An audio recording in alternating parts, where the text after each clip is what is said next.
By the time Keisha made it down the school steps with her son's hand tucked in hers and his cardboard diorama wobbling in the other, the sky had turned the color of a nickel. It wasn't raining, but the air felt like it wanted to. 7-year-old Malik kept skipping on the cracks, explaining in rapid fire how the volcano was supposed to erupt if you poured the red soda. Keisha nodded and made the right sounds. Uh-huh. Baby, that's smart. While her stomach did that tight little roll it did every month when teach. They rounded the corner and stopped. 2 dented suitcases, 3 busted boxes, a laundry basket with socks like small flags. Her whole life was sitting on the concrete in front of her building. The doormat she had bought at the dollar store, the one that said welcome in letters that tried too hard, was folded over a box, as if it was ashamed of itself. Keisha dropped the diorama. The cardboard volcano tilted and slid, the red soda packet skittering into the gutter. Her key didn't work.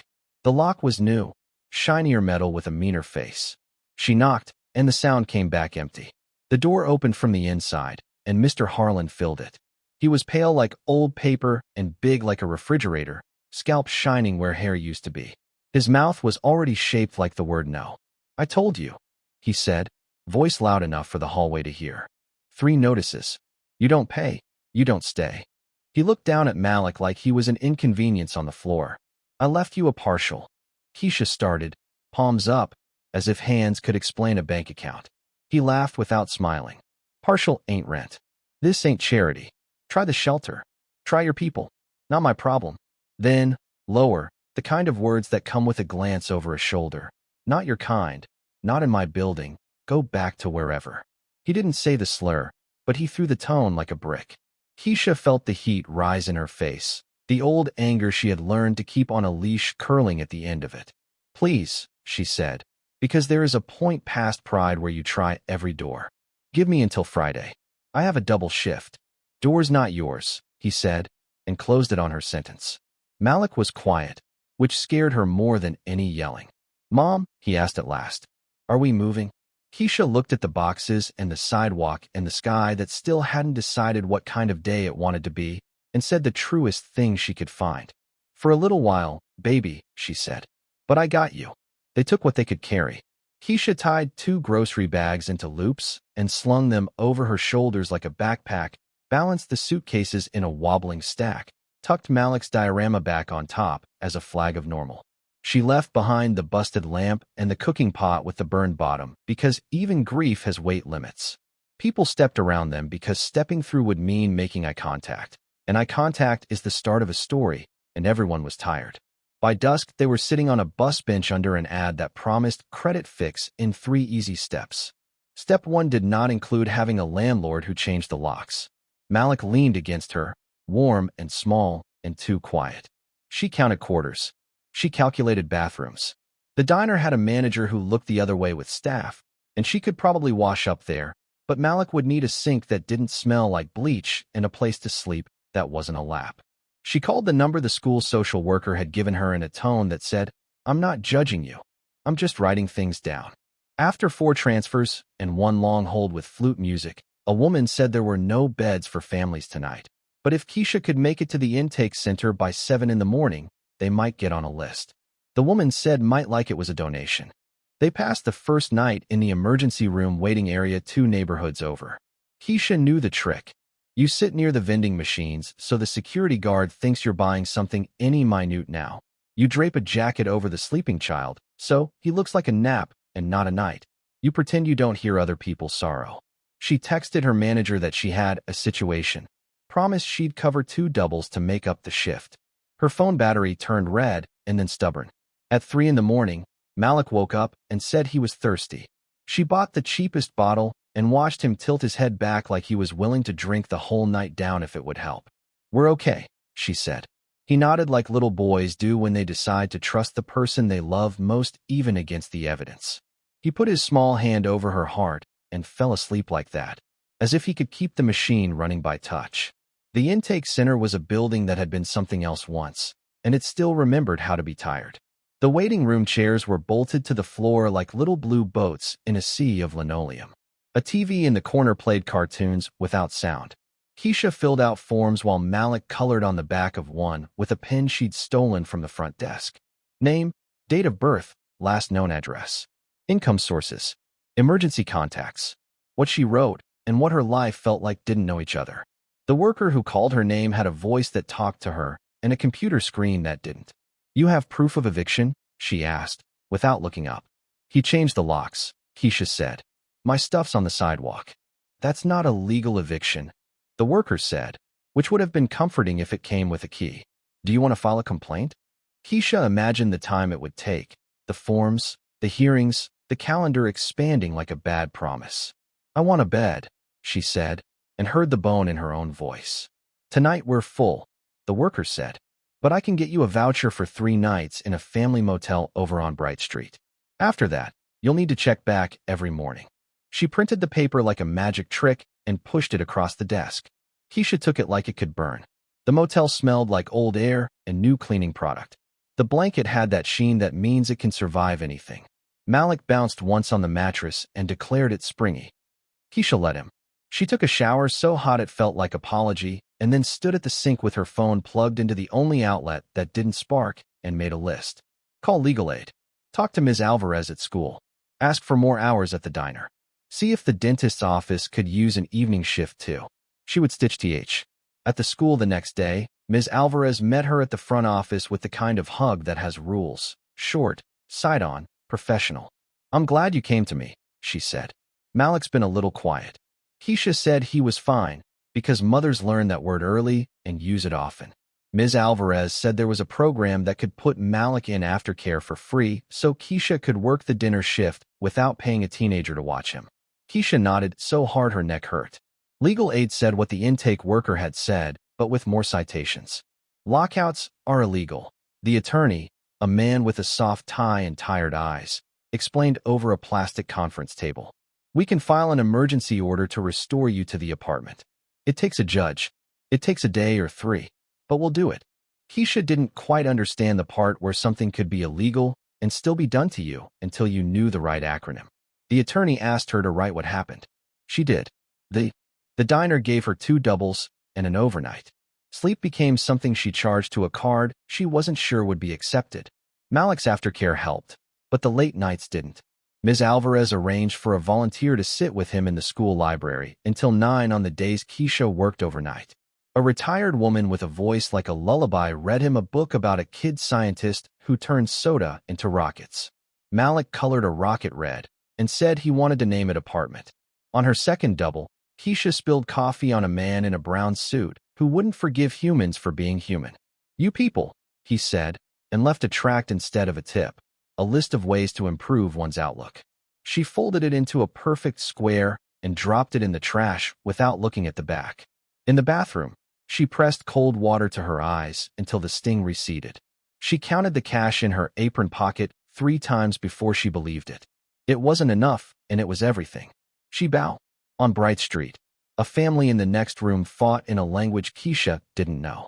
On the other side, someone sang off key at 2 in the morning and then cried. Keisha learned to sleep in slices. She lay with her forearm across her eyes and thought about the way Mr. Harlan had said go back to wherever, how wherever had never been a place that took her calls. She thought about her mother's voice, a state away, warm but thin with her own worries, about Malik's father, a name that rang a bell she refused. Legal aid got an emergency hearing. The judge, who looked like he had forgotten how to sit in chairs that weren't his, read the papers and frowned at the part where the lock had been changed. He signed an order that said Mr. Harlan had to let Keisha back in until things could be sorted in an actual eviction proceeding. The paper felt heavier than it was. The attorney said, "It's only temporary, but it's something, like a man offering rain to a person who needed a river." They went back to the building together. The attorney came because sometimes paper needs a witness. Mr. Harlan answered the door because paper scared him in a way voices didn't. He read fast, grunted, read again slower, and then stepped aside with a face like someone had made him eat a lemon. "You got 3 days to get square," he said. "Then we do it right." Inside, the apartment had a smell like being gone. Dust had written its initials on the TV. The boxes were still where the sidewalk had let them catch their breath. Malik ran straight to his bed and found his stuffed dinosaur under the pillow where he had left it. He squeezed it the way kids squeeze the past to see if it will squeak. It did. Keisha stood in the kitchen and touched things like a lost person touching walls in the dark. The cabinet door that always stuck, the corner where the paint peeled, the little spot on the counter where Malik had spilled nail polish that time, and they had laughed about it until it wasn't a mess, but a memory. She cried hard and quiet, the kind that hurts your ribs. Then she wiped her face with the bottom of her shirt, took a picture of the judge's order taped to the door, and went to work her overnight. Part 6. The line that doesn't move. Friday came with a paycheck that looked like a joke and felt like a dare. She stacked tips on the table and did the math twice, then a third time. It was close. It was not close enough. She called Mr. Harlan and told him how much she had and what she could bring Monday. He told her Monday wasn't Friday and Friday wasn't his problem. He said a number that might have been rent and might have been a threat. She hung up, took a breath, and called Ms. Alvarez, which was not a thing adults are taught to do, and "Come to the school," Ms. Alvarez said. "Now if you can." In the school office sat a woman with a lanyard full of keys and a calm that felt like shade on a hot day. She was from a community group that did rent bridges and utility catch-ups for families with kids enrolled. "We can cover the arrears if you can keep the apartment moving forward," she said. "But we need pay stubs, the order, and your promise." Keisha gave her the stubs and the order and the promise twice, once with her mouth and once with her eyes. The group wired money the way people in movies were. Keisha took Malik for pizza with exactly one topping, which Malik negotiated into half mushrooms, half pepperoni, so it's like sharing with yourself. He bit into a slice and sauce drew a red exclamation point down his chin. "We still moving?" he asked around the cheese. "Not today," Keisha said. She didn't say tomorrow because you can't make that kind of promise when you're holding life together with both hands. They fell into a rhythm that wasn't comfortable, but was at least a song they knew. Keisha worked the breakfast rush Saturday and the graveyard shift Tuesday, took the dentist cleaning gig on Thursdays, and filled the gaps with odd hours anywhere they'd have her. Malik's aftercare turned into a routine of homework, snack, and rocket drawings, now blue, now silver. On Sundays, Keisha made pancakes thin as paper and Malik cut them into spaceship shapes. They fixed the wobbly chair with stacked magazines and, on a bus one night, a woman with a church hat too brave for a weekday handed Keisha a flyer for a tenants meeting. "We got a lawyer comes and explains things," she said. "And folks who bring casseroles and watch each other's kids." Keisha went because casseroles and explanations in the same room sounded like a miracle. She sat in a folding chair between a man who used to be a plumber and a nurse who worked nights, and listened to people say out loud the things she had thought were private failures. Word about that scene on the sidewalk traveled faster than rideshare cars. A customer at the diner said, "I heard you had drama," like she was asking about a TV show. Another woman whispered that Mr. Harlan doesn't like certain tenants, and the way she said certain made the room colder. A man at the counter joked that Keisha must have one of those sob story GoFundMes, and asked if he could get a discount if he clicked. Keisha smiled the smile that service workers wear when they're choosing not to tea, but the dishwasher slipped her an extra meal and said, "For your boy." Ms. Alvarez showed up at the diner on her day off and left a bag with new socks and a book about a kid who built a robot out of junk. The retired volunteer at the library taught Malik to fold paper airplanes that flew straighter than luck. The community group called to say there was a waiting list for a better apartment with income-based rent, and Keisha said she could wait because she had revised her definition of patience this year. The proper eviction case still came because the machine keeps rolling even when it runs out of road. Legal aid stood next to Keisha and said a lot of words that added up to "she paid." He locked her out without cause. And this is not how we do things in a city with laws.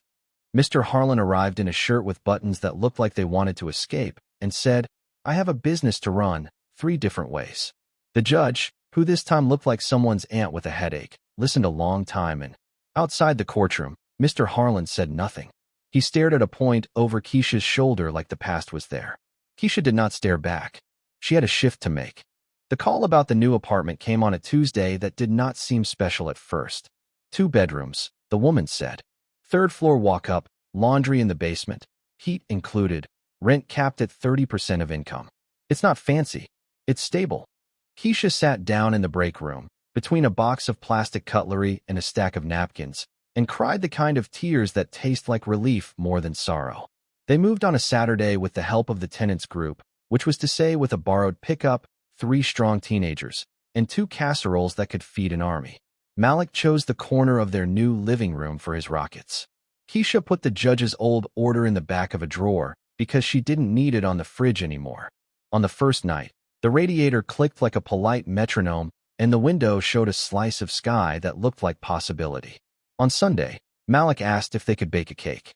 "What for?" Keisha asked. "For us," he said, as if it were obvious. They made a lopsided vanilla with chocolate frosting, and Keisha wrote in crooked letters with the tube of icing, "We are here." Malik added a smiley face that looked surprised and triumphant at the same time. On Monday, Keisha still had 2 jobs. The world did not turn sweet because she had a key again. The bus still came late. The man in the brown suit still existed. But Ms. Alvarez texted to ask for a photo of the new place, and the retired volunteer dropped off a box of hand-me-down books, and the dishwasher hugged Malik like an uncle when they came by the diner for pie on her break.